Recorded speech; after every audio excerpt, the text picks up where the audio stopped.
Hello student, আজ আমরা 1757 সালের 23শে জুন ইতিহাসে ঘটে যাওয়া যে পলাশী যুদ্ধ ছিল রবার্ট ক্লাইভ এবং সিরাজউদ্দৌলা মূলত, তো সেই যুদ্ধটার কারণ পড়ব। এর আগে আমি প্রেক্ষাপট দিয়েছি, তুমি প্রেক্ষাপট ক্লাসটা অবশ্যই দেখবে, তাহলে কারণটা ভালো বুঝতে পারবে। কারণে তো আর কোনো বংশপঞ্জি বলা হবে না, কার বংশের কে কিংবা কার অত সব বলা হবে না, এখানে শুধু ক্যারেক্টারের নাম বলে চলে যাবে। এটা আমি কারণটা বলবো যুদ্ধটা জাস্ট। প্রেক্ষাপটে ইতিহাসের যে কোনো যুদ্ধ পৃথিবীর তার প্রেক্ষাপট তো অবশ্যই পড়ে থাকতে পারে। প্রেক্ষাপট পরীক্ষায় পড়ে না, কিন্তু কারণটা তুমি বানায় লিখতে পারবে যদি প্রেক্ষাপট বুঝে গেছো। ফলাফলও বানায়, যুদ্ধ যখন হবে তখন ফলাফল বুঝতে পেরে যাবে। যুদ্ধ হওয়া হোক আগে, যে কোনো ঐতিহাসিক যুদ্ধের চারটা ঘটনা থাকে: প্রেক্ষাপট, কারণ, যুদ্ধটাও কিভাবে হয়েছে, আর ফলাফল। পলাশীর যুদ্ধের আমি চারটা ক্লাস দেবো। একটা আমি প্রেক্ষাপট দিয়েছি ইতিহাসে, তুমি দেখো। আজকে আমি কারণ পড়াবো, নেক্সট দিন যুদ্ধটা কি করে হলো, যুদ্ধের বিস্তার, আর তারপরে যুদ্ধের ফলাফল। চারটা ক্লাস, এটা এইটের পুরোপুরি সিলেবাস। চাকরি পরীক্ষায় যারা ইতিহাসের কনসেপশন তৈরি করতে যাও, লটারি না খেলতে চাও, যদি বলো ইতিহাস শিখবো আমি চাকরি পরীক্ষায়, রেলওয়ের এনটিপিসি যে পরীক্ষাগুলো হয় প্রিলিটা, সেখানে ইতিহাস 50% কোশ্চেন দেয়, আর বাকি অঙ্ক টঙ্ক তারপরে 50টা ভাগ করে থাকে ভূগোল ইতিহাস, এই ভূগোল বিজ্ঞান। এত ইতিহাসটা ভ্যালিড আছে। বিসিএস পরীক্ষা তো এখান থেকে 4টা প্রশ্ন হয় প্রিলি পরীক্ষায়, মেন পরীক্ষা 5 থেকে 6টা প্রশ্ন পলাশী যুদ্ধ সংক্রান্ত বাংলার নবাবী শাসন থেকে দেয় ওয়েস্ট বেঙ্গলের যখন তুমি বিসিএস পরীক্ষা দেবে। এটা একটা ওয়েস্ট বেঙ্গলের ইতিহাসের খুব উন্নত জিনিস। এটা তো বাংলার গোটা ঘটনা, এটা বাংলার ইতিহাস, শুধু ভারতবর্ষের ইতিহাসের সাথে জড়িত আছেই। বাংলার ইতিহাসটা ভারতবর্ষের ইতিহাসের একটা গুরুত্বপূর্ণ অংশ এই সময়টা, কারণ এইখানে ডানাটা এইখানে ঢুকছে ইংরেজ। ভারতের কলকাতা হয়েই তো ঢুকেছে ইংরেজ, যতই প্রবেশদ্বার বলো মুম্বাই ঢুকেছে, কিন্তু শাসনটা ছড়াইছে কলকাতা থেকে। ইংরেজ শাসনটা কলকাতাতে ছুঁয়ে ঢুকে ফাল হয়ে কি করে ফাল হচ্ছে, সেই ফাল হওয়ার ঘটনাই তো পলাশী যুদ্ধ।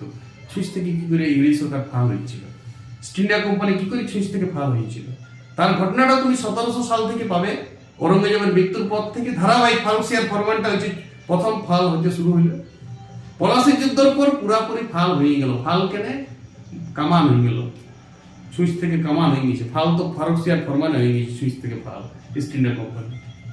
একটা ব্যবসাদার, শুধুমাত্র আদার ব্যবসাদার যেমন দেশে থাকে তেমনি ব্যবসাদারদের মতনই বিদেশ থেকে হাজার হাজার ব্যবসাদার এসেছিল, নেদারল্যান্ড থেকে এসেছিল, ফ্রান্স থেকে এসেছিল। এরা গোটা ভারতবর্ষ কি করে ক্যাপচার করলো, তার মূল ভিতটা আছে পলাশী যুদ্ধ। তো পলাশী যুদ্ধ সেখানে ভয়াবহ ঘটনা। দেখো, পলাশী যুদ্ধের কারণে যদি আমি ডাইরেক্ট যাই, 1757 সালে 23শে জুন পলাশী যুদ্ধ হয়েছিল, কিন্তু সেই যুদ্ধটার কারণ ছিল মুর্শিদাবাদে, আমি তো ম্যাপ আঁকছি, আমি তো ইন্ডিয়ান ম্যাপ আঁকতে পারবো না। সেই সময় দিল্লির সুলতান ছিল, মানে দিল্লির যে সুলতান, আমি বলে ফেলছি, দিল্লির বাদশাহ বলবে প্রত্যেকবার। মুঘল সম্রাটকে বাদশাহ বলা হয়তো, সুলতানি যুগের সম্রাটকে সুলতান বলা হয়তো, ছিল দ্বিতীয় আলমগীর। উনি 54 থেকে 57। দেখো, ওনার একটা রাজ্য বাংলা, কার রাজ্য এটা? নবাব তো সিরাজউদ্দৌলা আছে 1757 সালে, কিন্তু জায়গাটা তো দিল্লির আন্ডারে আছে, এখন দিল্লির বাদশার আন্ডারে আছে। তার তো দেখা উচিত যে তার রাজ্যে কি হয়েছে। এখন যদি আমাদের পশ্চিমবঙ্গে কোনো বিদেশি শত্রু আক্রমণ করে, কে দেখবে? সেন্ট্রাল গভর্নমেন্টের ফোর্স আসবে না যে আমার দেশের রাজ্য। কিন্তু তখন দ্বিতীয় আলমগীর চুপচাপ ঘুমাচ্ছিল, ও তো দেখে নাই যে অ্যাকচুয়াল নবাবরা স্বাধীন হয়ে গেছিল সেই সময়। আর এই মুঘল ঔরঙ্গজেবের পর থেকে বাকি যে মুঘল সম্রাটরা ছিল, তারা নামে মাত্র সম্রাট ছিল, কাজ দেখতো সব নবাবরা, লোকাল নবাবরা সব স্বাধীন হয়ে গেছিল, বুঝতে পেরেছিল, কিন্তু নামে স্বাধীন হয়নি।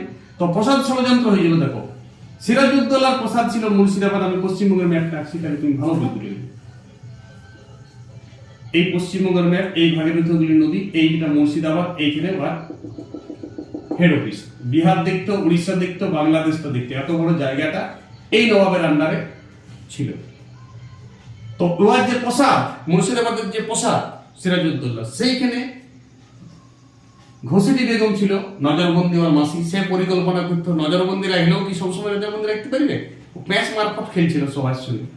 মির্জাফর খুব ইম্পর্টেন্ট, সেনাপতির ডানা ছাতা হয়েছিল, কারণ কিছু কিছু দায়িত্ব মীর মোহন বলে একজন ছোট অধীনস্থ কর্মচারীকে দেওয়া হয়েছিল, মীর মোহনকে দেওয়া হয়েছিল, মীর মোহনলালকে দেওয়া হয়েছিল কিছু, মোহনলাল মীর মোহন পেয়ারাকে দেওয়া হয়েছিল কিছু কিছু সৈন্যের দায়িত্ব। যেটা সিরাজউদ্দৌলা এসে পরে করেছিল। তখন মির্জাফরের ডানা ছাটা হয়েছিল, ফলে মির্জাফরের একটা রাগ ছিল।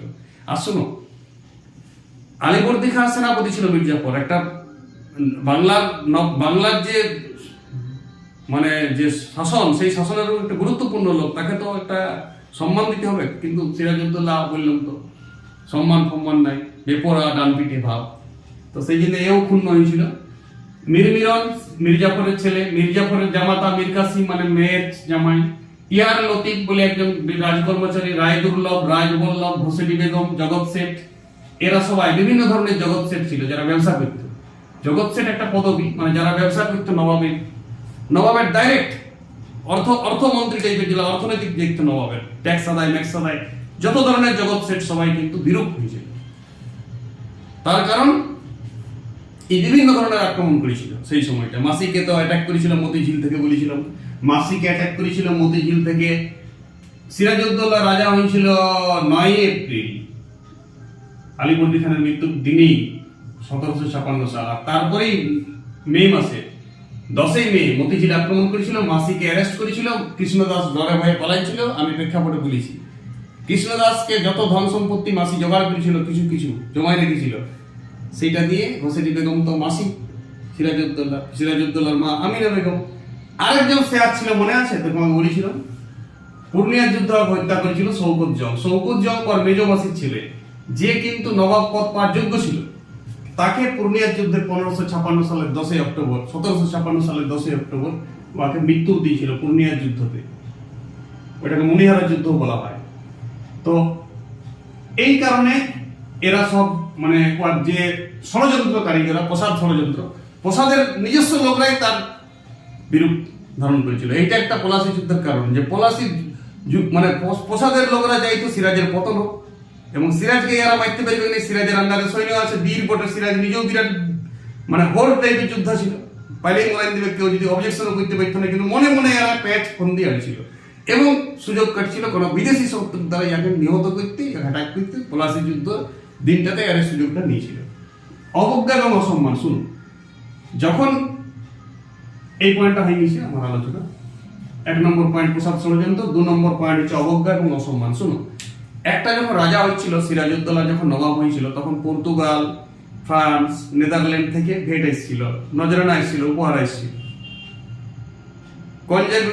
কনগ্রেচুলেশন এসেছিল। কিন্তু কনগ্রেচুলেশন দেয় নাই কে? একমাত্র ইস্ট ইন্ডিয়া কোম্পানি। তাহলে কলকাতায় ফোর্ট উইলিয়াম দুর্গ ছিল ওদের, তাহলে ফোর্ট উইলিয়াম দুর্গের প্রতি একটা রাগ ছিল।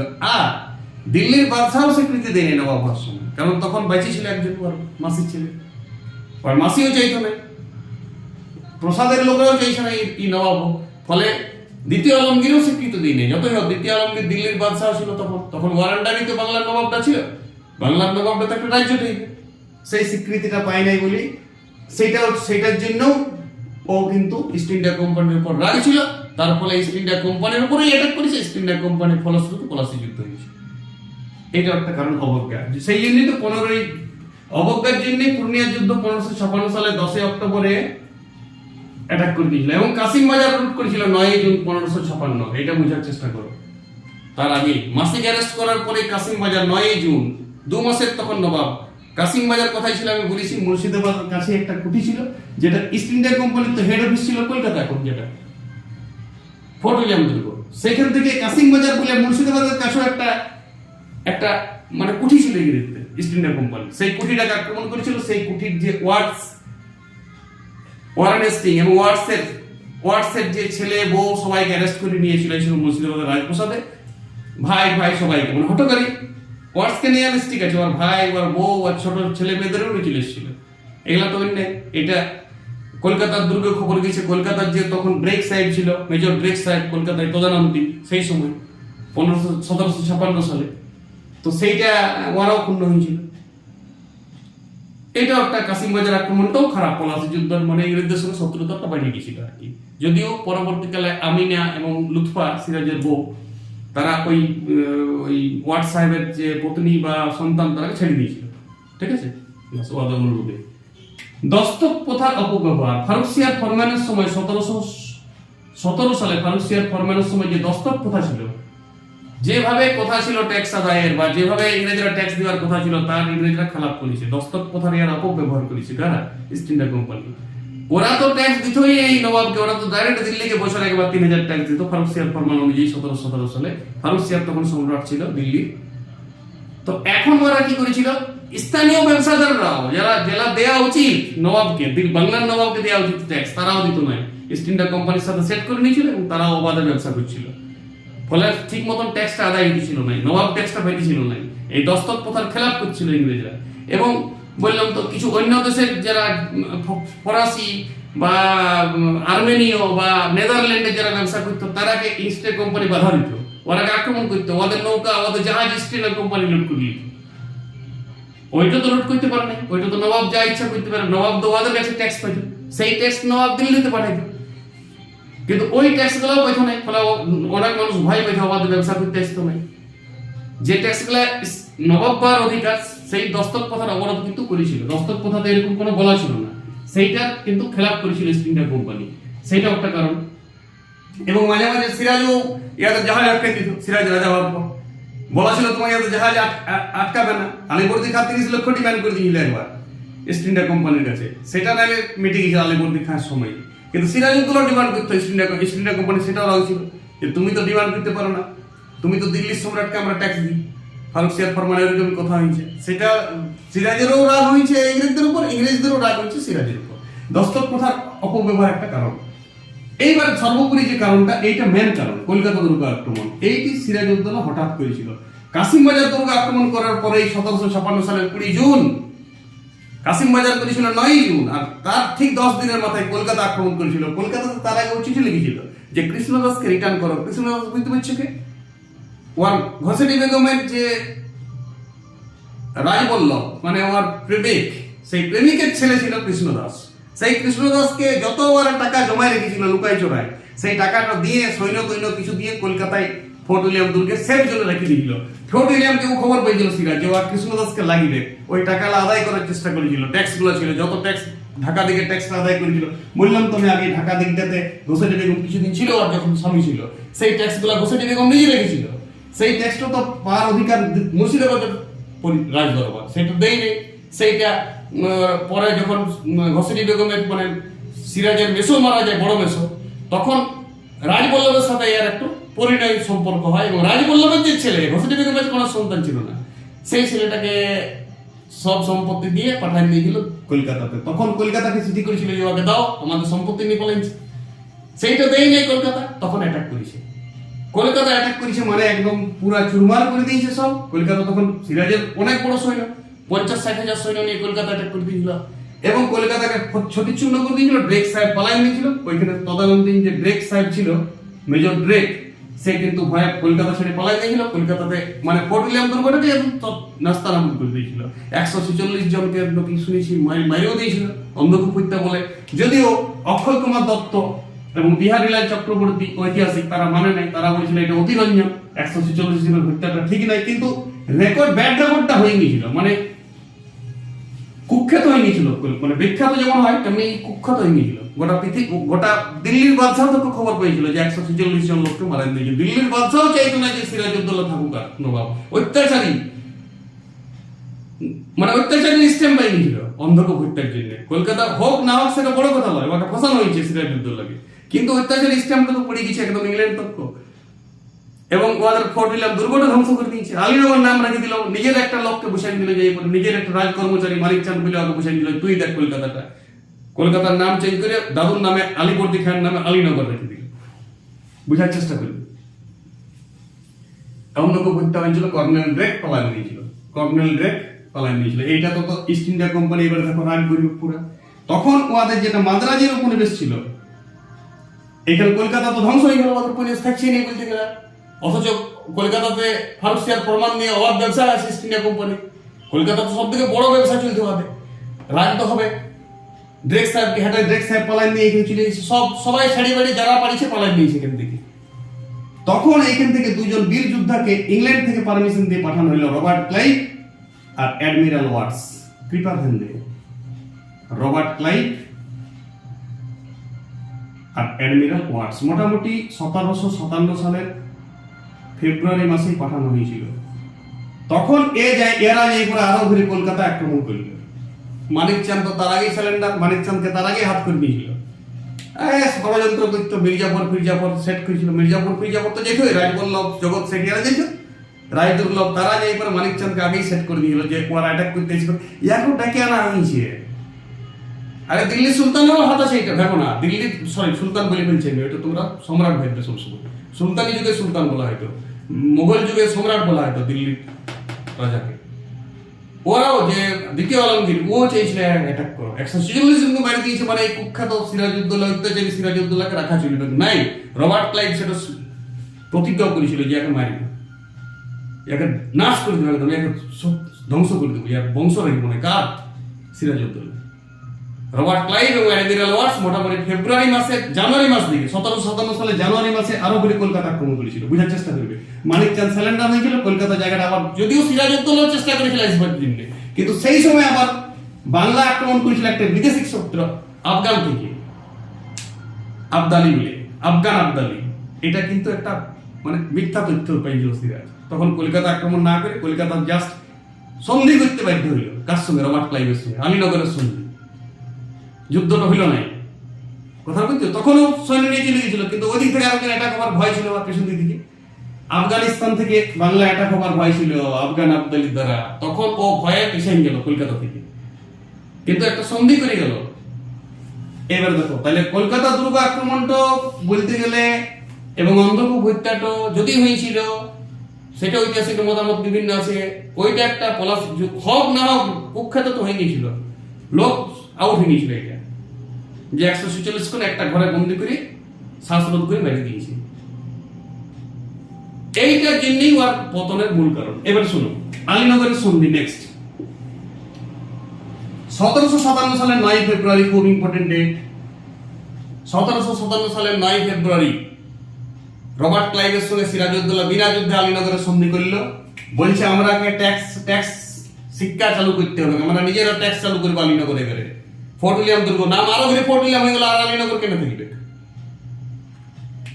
ফ্রি আমরা বিজনেস করতে পারবো ফারুকসিয়ার ফরমান অনুযায়ী।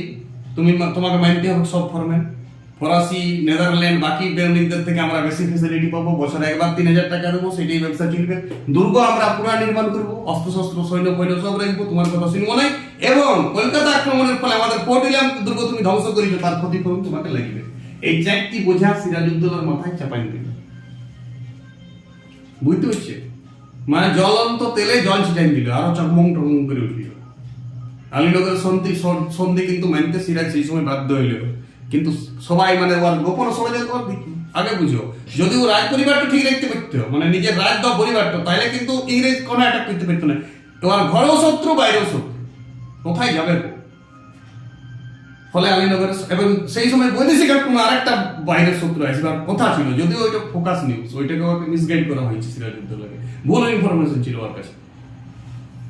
জাস্ট আলীনগরের সন্ধি কিন্তু খুব পলাশী যুদ্ধের আরেকটি কারণ। এটা আমার 5 নম্বর কারণ। 6 নম্বর কারণ হচ্ছে ক্লাইভ তো বসেছিল না কলকাতাতে আসার পর, ক্লাইভ হয়ে গেল এখানে এখন হেড রবার্ট ক্লাইভ ও চন্দননগরটা দেখো, চন্দননগরের সঙ্গে বিরাট ছিল। কারণ চন্দননগর তো ফ্রান্সের কুঠি, ফ্রান্সের বিজনেস কুঠি ছিল চন্দননগর। চন্দননগর তো মুর্শিদাবাদ থেকে ট্যাক্স দিত, ও তো দিল্লিকে দিত না, বাদশাহ তো ফারুক ফরমান করে নাই।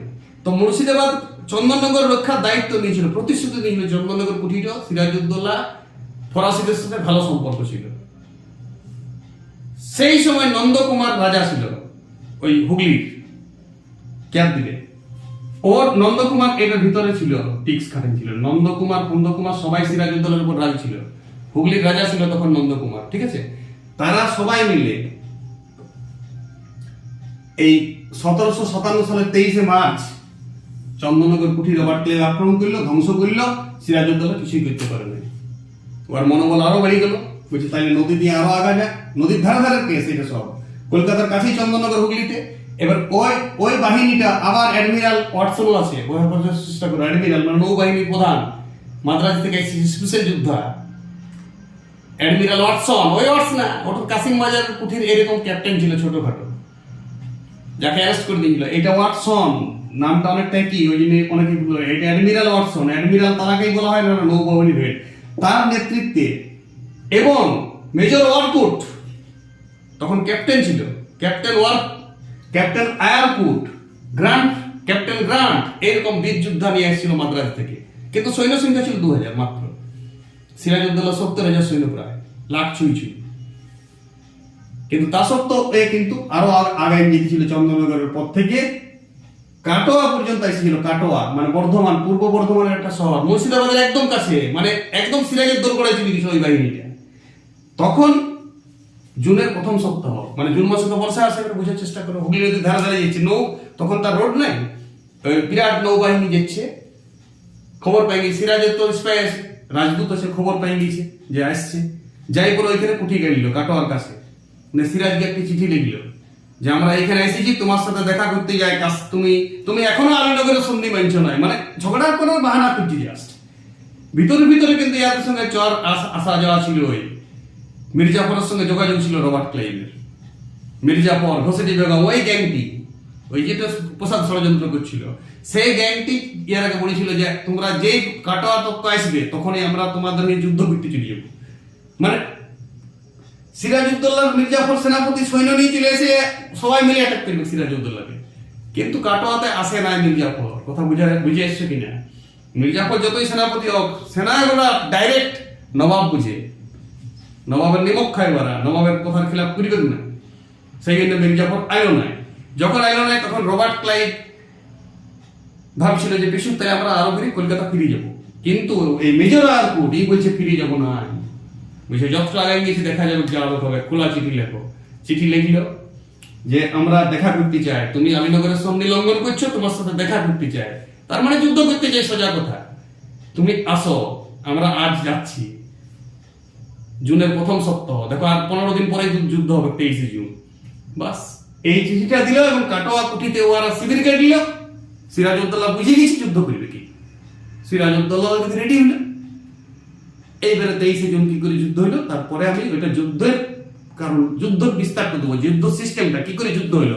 কারণ পলাশি যুদ্ধের এই 7টি: 1 নম্বর প্রসাদ ষড়যন্ত্র, 2 নম্বর অবজ্ঞা এবং অসম্মান, 3 নম্বর দস্তক প্রথার অপব্যবহার, 4 নম্বর কলকাতা দুর্গ আক্রমণ, 5 নম্বর আলীনগরের সন্ধি, 6 নম্বর ক্লাইভের চন্দননগর কুঠি আক্রমণ, ফরাসিদের কুঠি আক্রমণ। এটা ইম্পর্টেন্ট ডিসকাস। আমি প্রত্যেকটা বলেছি, তুমি ভিডিও দেখো, তথ্য দেওয়া আছে, সাল দেওয়া আছে, ডেট দেওয়া আছে। ক্লাইভের চিঠি এবং কাটোয়া কুঠি স্থাপন, কাটোয়া কুঠি, কাটোয়া বর্ধমান, ম্যাপটা বোঝার চেষ্টা করবে।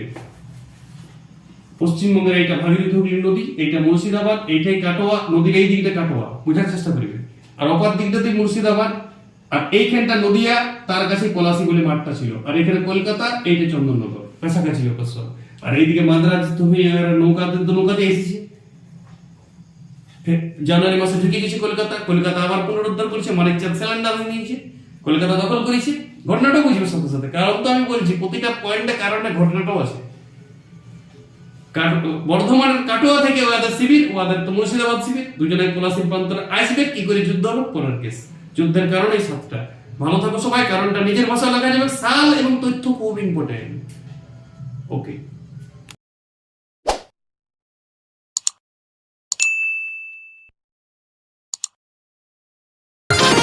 Press start.